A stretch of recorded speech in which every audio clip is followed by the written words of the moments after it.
purpose for this.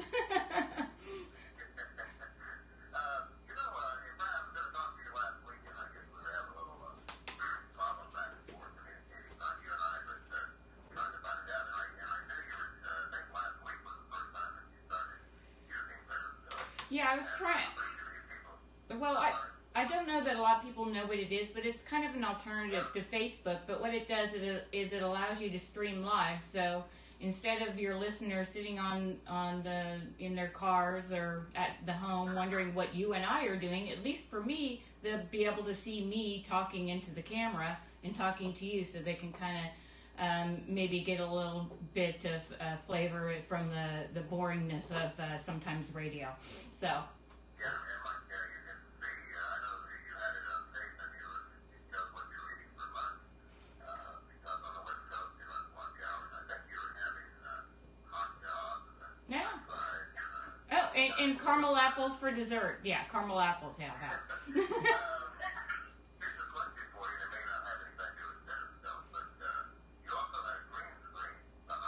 Yeah.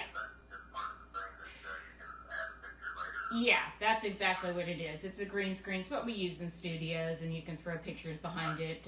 So we're one step at a time, Chuck. We're trying to get this live so we can get more viewers and more listeners to the show, and hopefully educate some people out there as to what's going on out there, and not to always believe or trust the mainstream media.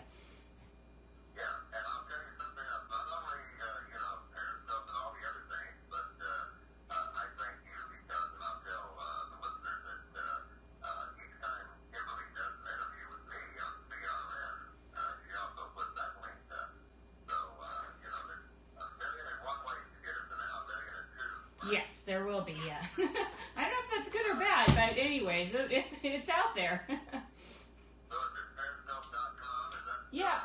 What they would do is they just go on to Periscope.com, and then on their homepage is what's streaming live around the country and around the world, really.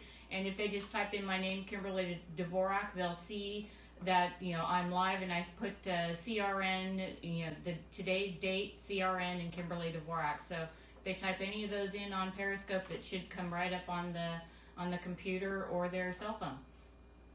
Well, let me tell you, the bottom line here is that Mike, who's at the network right now, he's the engineering and all the stuff that's going on right here. And then the other Mike, we mentioned him in one point, he's the CEO of CRN. Well, there's a lot of things there. Chuck and the CEO and the CRN anyway, they appreciate it, okay, all of the exposure you're giving to cable radio network. Right? Well, we need it. We need a solid voice out there for the listeners to cut through the chase and get the real story out there. And like I said, these are mostly stories that the mainstream media are not, or either not wanting to or unwilling to cover, and we cover them each and every week here. Yeah, and we were talking about everything going on in Iran, and how it's not comparable, put it that way, to 2009, that's for sure. Mm-hmm. But there's some other things that you and I have talked about, and we got about a minute before the break, Kimberly, but the story came out yesterday that somebody said, well, Trump's talking about, just giving the little guy in North Korea a black eye, and hoping he doesn't take it, as starting a war, but just to show him I'm going to poke you in the eye, so to speak, whether it's SEAL team or whatever. And so now I just got the word that he's saying, no, he never ever said that he was going to be calling for a bloody military strike. Apparently it was some fake news, so I don't know. Yeah. But we are going to continue. Kimberly might even have the answer to that, and she usually has the answer to everything except the lottery numbers. Darn it. We'll find out. Kimberly Dvorak, CW News 6 San Diego, One American News Network, Periscope.com, CRN, what is the CRN? I think that would be CRN.com. /Wilder. I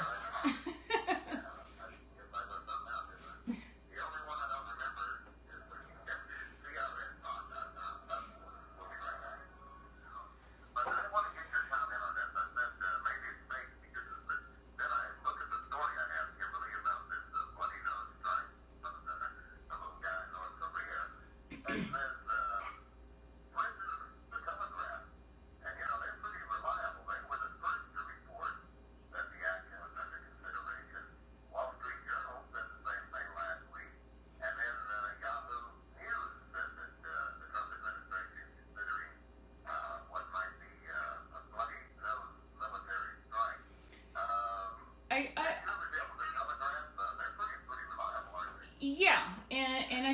seeing on this front is, during the campaign and throughout this first year, if there's one thing Trump has done and done well, it's being unpredictable.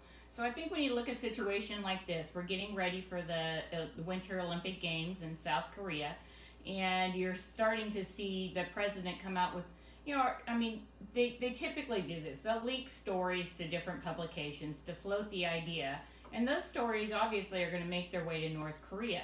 Now, if North Korea is going, well, I thought we were going to be friends with them now, or, look, we're, making nice with our neighbors in South Korea, we're even going to send some of our athletes to the Olympic Games, then they're thinking in the back of their minds that we can continue doing, whatever it is we want to do, and we're going to, try to strike America someday, and we're going to rule the world.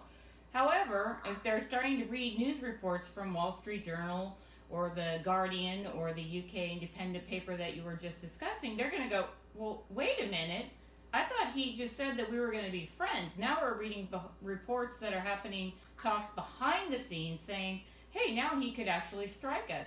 And I think the strikes that you're referring to also, Chuck, are the strikes regarding the hitting of the nuclear sites where the United States has pretty good intel and satellites and whatnot. We know where they're storing all this stuff. And those are the strikes. I believe we spoke about this at the beginning of 2017 when things started to escalate with North Korea. But it would be, and I don't want to say quite easy, but the military is well versed and well prepared. If they needed to go into North Korea and take out some of the nuclear arsenal, they could do so. It would start most likely a larger regional war.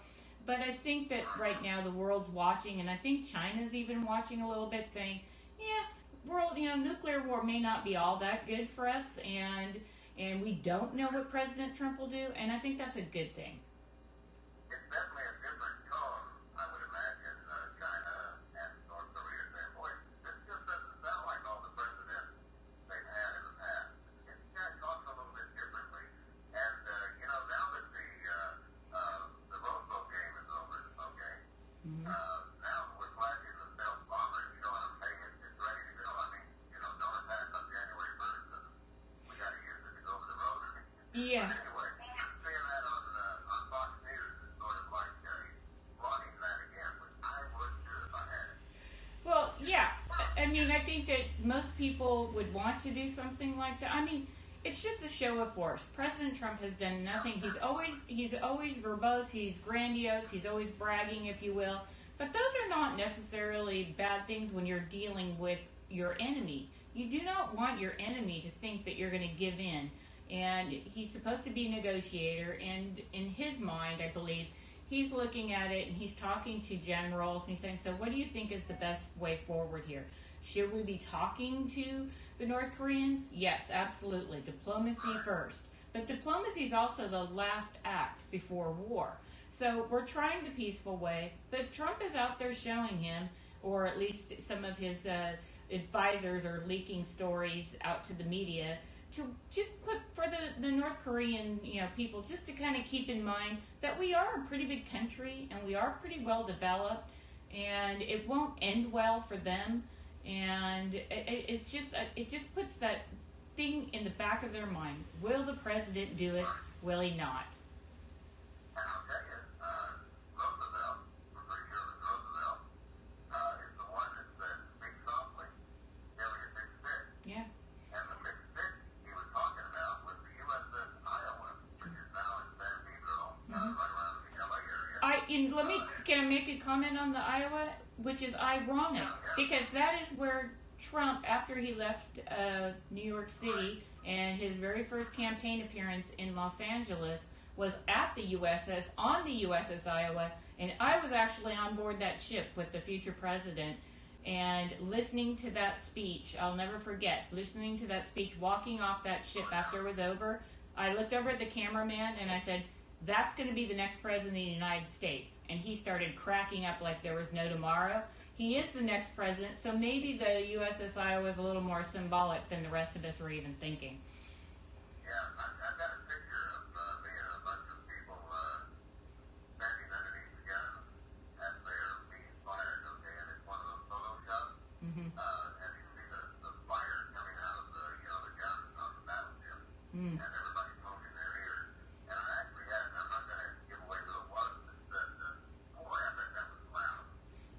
Yeah. Yeah, yeah, sure. Did you, when you went on board, I'm sure, did you get one of their little baseball bats? You know, they sell those because those are the sticks. You know, they represent the Yeah. guy was, you know, that Roosevelt was talking about, and it sure worked. You know, I mean, the enemy would look at that and say, wow, that's something else. Yeah. And we won World War II, if I remember correctly. It's probably one of the last wars we actually won. So, yeah. So, yeah. Hey, I know that we haven't got to your most important thing and the billions of people waiting to hear. But I guess it was former President Ahmadinejad, right? Is that Yeah. the one Yeah. thank you, they arrested him? Yeah. Yeah, so I mean, we're seeing tensions escalate within Iran, and we've been covering this, I believe, now for the last 3 weeks. And now the arrests have been up. 4,000 protesters have been arrested. We learned earlier in the week that a young woman who was leading this one particular grassroots organization was detained, and her family went to the prison to go get her out, and they found out that she died tragically. They couldn't come up with any reasons why she died. She just tragically died. So now you're starting to see the hardliners come in and say, look, this is actually, getting worldwide attention. People in Iran are speaking up, and women are taking off their hijabs. You've got the average age at 31. I always say this, they are a young population. They're a very young population, and there are a lot more of them than there are of these, religious clerics. And they don't want to live like this any longer.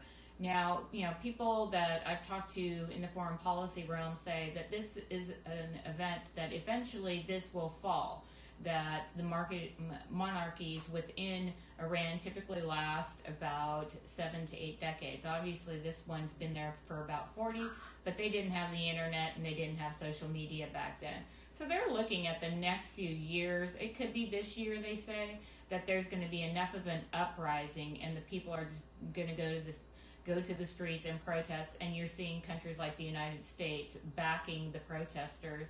And they're eventually going to do what other dictators do of countries. They're either going to start sharing the power and go away and live in a foreign country somewhere, or it will be a bloody revolution similar to what happened in Syria.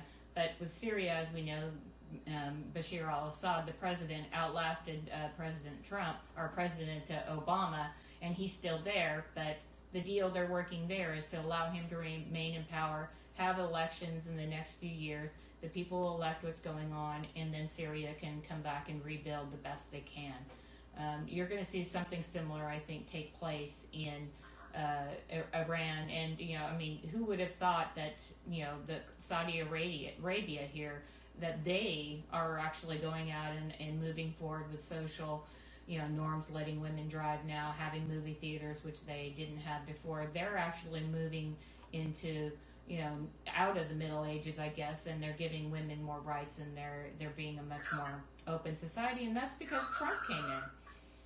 And another part of the formula that you mentioned on the KDReport.com is that the people and the regime even is saying, all of this money is pouring out to support terrorism. Mm-hmm. Why not stabilize the country? Because, they could just be setting, like perfect. Yeah. Almost. But they've got all the resources and the money, so to speak. Yeah. And the other thing is, go ahead. Well, as I said, the other thing to keep in mind, though, in the Middle East, we're looking at two different sects. We're looking at the Sunnis and the Shia. And the Iranians are the Shia form of Islam.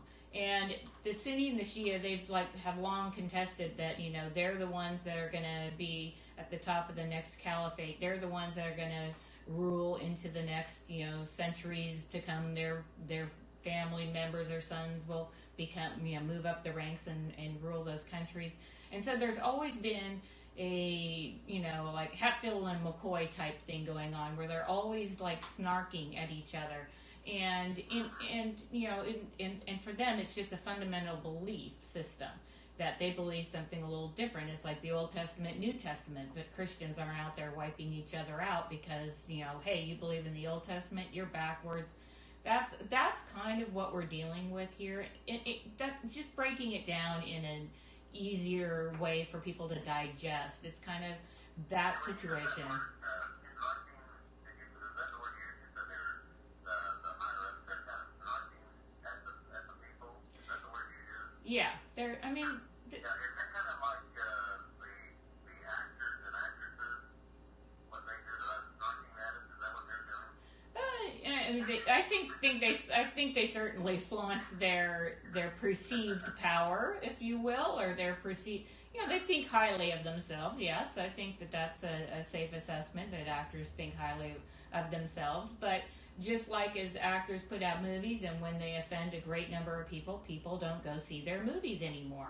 So we're looking at Iran, and we're seeing young people coming out, and they're saying, "Look, we're seeing how the West is living, and we want to live like that." And they're also a very well educated country. They have a higher education rate than the United States does. So now you have a young, educated population, and they simply don't want to live life the way they have the last 40 years. They're tired of Sharia law. So, it's going to be up to how tough the crackdown will be on the protesters. It's going to, come to, I think I mentioned this last week, that people, this is kind of a grassroots movement that's inside Iran right now. So it's kind of like the Tea Party, where you're seeing people kind of sprout up. They don't have one specific leader right now. But what foreign policy experts and people that, study this for a living, just Iran, that people there do not want the U.S. or Britain or France or anyone else to install a leader there. They would like to fight for their country and have an election and put their own, whoever they decide to choose to run their country in. And it appears, I have no idea, no insight into the Trump doctrine on Iran other than his tweets, but it appears that he supports the exact same kind of philosophy, and he doesn't want to go in and nation build, which costs this country trillions of dollars.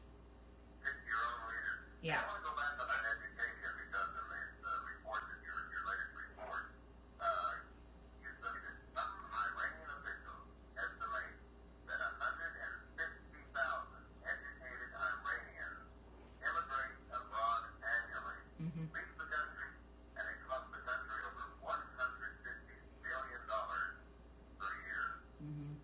Wow. It's staggering, and a lot of them come here and are productive people here in this country. And a lot of those people that I've talked to that are from Iran that fled after the fall of the Shah are ready to go home. And when the country changes, they're ready to go home. And so the United States in the end may lose some of these people, but it's good that you have people who want to have an education, learn everything they can, go back to their own country and make their country great, and make life easier for their citizens, and bring that knowledge back. And I think that's the underlying premise here in the United States. We're a very open society, and we allow people, whether you're illegal or illegal, I guess these days. But it also, the intent wasn't so everybody comes here and stays here. The intent was so people can come here, learn from what we've gone through, and then take it home to their own countries to actually, make sure that we can kind of solve the poverty issue around the world, but with people who are willing to do it, who are actually Iranian or, Nigerian or whatever country you may have that where you're struggling to feed your population. It's, the American idea is something that's universal that can work around the world. But the other thing that people forget is that other countries have different cultures, but you can intertwine those types of issues, and you can make countries better around the world. And like I said, that's a great thing, and that's something our country was built on. You don't have to come here and stay here. And I think that's kind of a misnomer. I think young people want to help out their family and friends and people in their own countries. If we just stay out of the war-making business and stay out of the nation-building business, they can start doing things like that. Of course, when you say, the cultures are different and stuff like that, and I think you can't get culture and religion mixed up. Am I correct on that? Yeah. Well, I mean, in Iran, it's a theocracy, so it's run by the religious people, just like in Israel. It's also a theocracy. It's the Jewish state. It's not just a secular state. So yeah, that's something to keep in mind. All right. Just take our final break. We'll be back. Wrap things up with Kimberly Dvorak, TV correspondent, CW News 6, San Diego, one of the News Network, BKGReport.com. Okay, BKGReport.com. San Diego and the number 6.com. And streaming live on Periscope.com. We shall return.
And when I first looked at that, I said, is it WhatsApp? No, it's WHAPSATT. All right. Must be a WhatsApp. It's an international. It's an app. I mean, my daughter uses it to phone friends and family around the globe. You don't need an AT&T phone line to do that. So this makes it a lot easier. Their friends or family are trying to escape and they're going around the globe. Yeah, they're leaving California. Forget it. They're out of here. But it's a pretty universal app, and what it's done is allowed people from around the world to communicate with loved ones over the phone using FaceTime and whatever, so they can it's actually I mean the military they're able to use it, so it's used for good things, and it's also used for this situation in Iran and in other countries where they can't get information out because it's really hard for the government to shut down WhatsApp. And they have all kinds of little back doors and ways for these young people to get in, and they know how to operate all these gadgets now. So someone like myself, I'd probably struggle a little bit, but I know my son could do it. So. Yeah, well, look at me. I can't even remember how to get the CRN right. That's a challenge. One other question here, we got a minute or so. When you talk about foreign investment, you might have touched on this a little bit. You think after all this is open, over these, hopefully, the protest ends in our favor, then they will welcome other countries' investments in Iran?